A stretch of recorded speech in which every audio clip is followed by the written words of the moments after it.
Kembali lagi di Cerita Cinta Channel. Jangan lupa like, comment, and subscribe ya. Terima kasih. Lily hanya bisa mempercayakan semua masalah ini kepada sang suami. Meski kadang gundah masih sering menyelimuti hati, namun Lily tak ingin hanyut dalam rasa itu. Tiap kali ragu, dia akan memeluk Anjas semakin erat. Benar kata suaminya, jika masalah ini tidak segera diselesaikan, maka hanya akan menjadi penghalang untuk masa depan rumah tangga mereka. Dan agar tidak menjadi tanya-tanya anak mereka kelak tentang siapa ayah kandungnya, maka semuanya memang harus dijelaskan sekarang. Setelah saling sepakat untuk memaafkan Dimas, akhirnya kini Anjas mengajak Lily untuk menemui pria itu. Dimas ingin meminta maaf kepada Lily secara langsung sebelum pada seluruh keluarga Lily dan Anjas. Mereka bertemu di tempat biasa, di ruang VIP restoran yang selama ini selalu jadi tempat pertemuan Anjas dan Dimas. Siang itu, Anjas dan Lily datang lebih dulu, duduk berdampingan dengan tangan saling menggenggam. "Tenanglah, tidak perlu takut," ucap Anjas saat dia mulai merasakan tangan sang istri mengeluarkan keringat dingin, bahkan tangan Lily pun rasanya dingin sekali. Anjas sudah berulang kali menjelaskan bahwa Dimas adalah pria yang baik, seperti apa yang mereka kenal selama ini, dan pria itu hanya akan bertanggung jawab atas semua yang terjadi.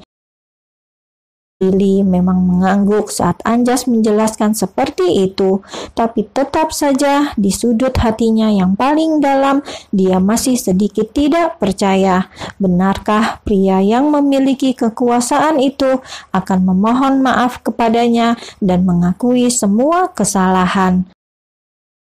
Jika belum melihat dan mendengarnya secara langsung, rasanya Lily tidak bisa percaya secara penuh. Dan saat terdengar suara pintu yang terbuka, jantung Lily pun berdenyut seolah hendak berhenti berdetak. Ketika melihat pria itu masuk, Lily sontak menunduk, tubuhnya gemetar dan dia segera memeluk lengan Anjas erat. Anjas tak membiarkan begitu saja istrinya yang ketakutan. Dia pun memeluk Lily dan melindungi sang istri di dalam dekapannya. Dan Dimas begitu mencelos melihat pemandangan itu. Ketakutan Lily padanya benar-benar membuatnya merasa jadi orang paling mengerikan di dunia ini. Dimas tidak duduk di kursi manapun, dia justru bersimpuh di hadapan Lily dan Anjas. "Maafkan aku, Li. Kamu boleh membenciku sebanyak-banyaknya, tapi aku mohon, maafkan aku. Aku mohon," ucap Dimas dengan kepala yang menunduk. Dia tak akan menatap Lily selama wanita itu masih takut.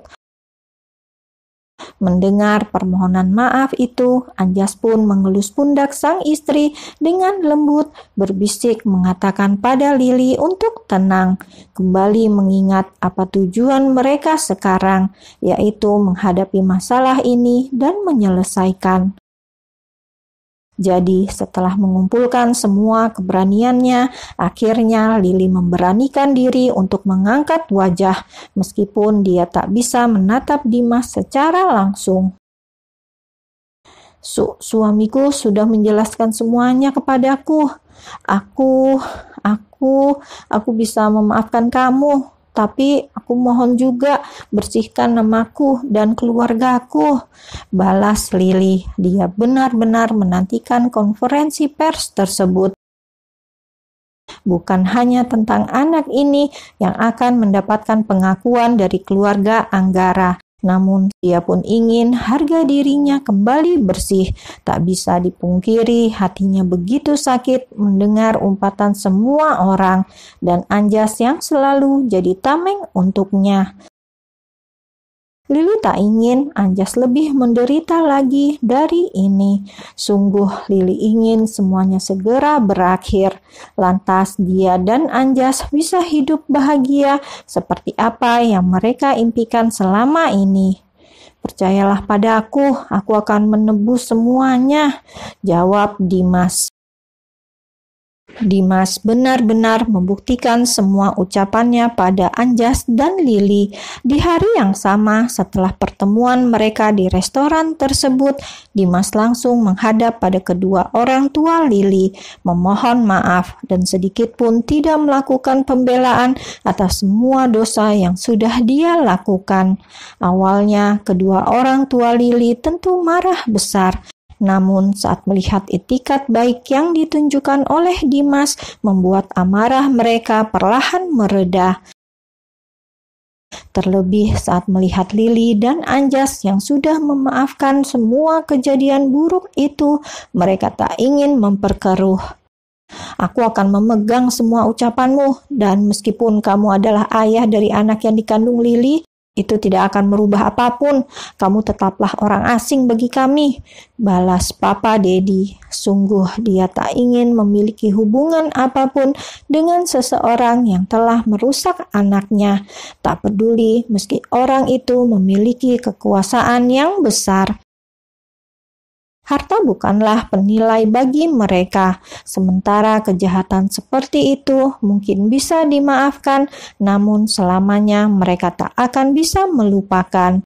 Jadi, menjaga batas hubungan adalah yang harus mereka lakukan.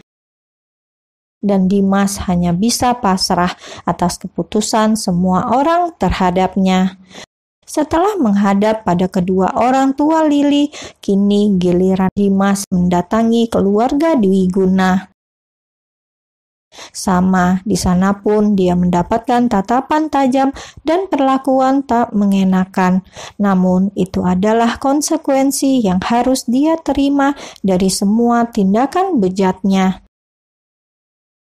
Jam 5:30 sore, saat Dimas akhirnya pamit pulang, hanya Anjas yang mengantar pria itu ke teras. "Besok kutagih janji konferensi pers darimu, dan setelahnya cukup sampai sini hubungan kita. Aku dan Lili akan menjaga anak itu dengan baik," ucap Anjas. Dia merasa cemas jika Dimas terus berada di sekitarnya. Dimas terdiam sesaat. Mendadak ada sesak yang lebih kuat dia rasakan di dalam hati saat mendengar Anjas melarangnya untuk bertemu. Sedikit banyak dia sudah tahu tentang kandungan Lili tersebut, kini telah memasuki bulan kelima.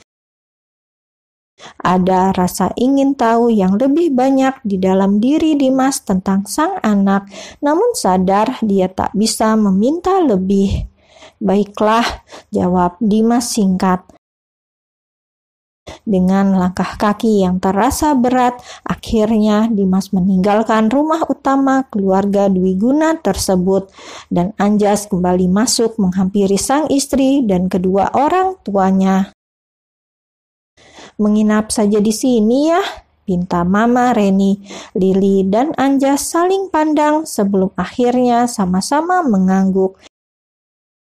Di dalam kamar mereka, Lili dan Anjas duduk bersama di tepi ranjang, sama-sama membuang nafasnya dengan perlahan. Anjas lantas mengelus perut Lili dengan lembut, sementara kedua matanya menatap lekat sang istri. "Li, apa?" balas Lili dengan cepat. "Setelah anak ini lahir, apa keputusanmu?" tanya Anjas. "Semuanya kuserahkan padamu, An. Jika kamu memintaku untuk menyerahkannya pada Dimas, aku tidak masalah. Jika kamu ingin kita merawatnya, aku juga tidak masalah," balas Lili. Yang terpenting baginya adalah sang anak bisa hidup. Bagaimanapun keputusan Anjas akan dia ikuti. Meski di dalam hatinya berbisik, dia pun ingin merawatnya. Lili juga bahkan mengelus perutnya sendiri.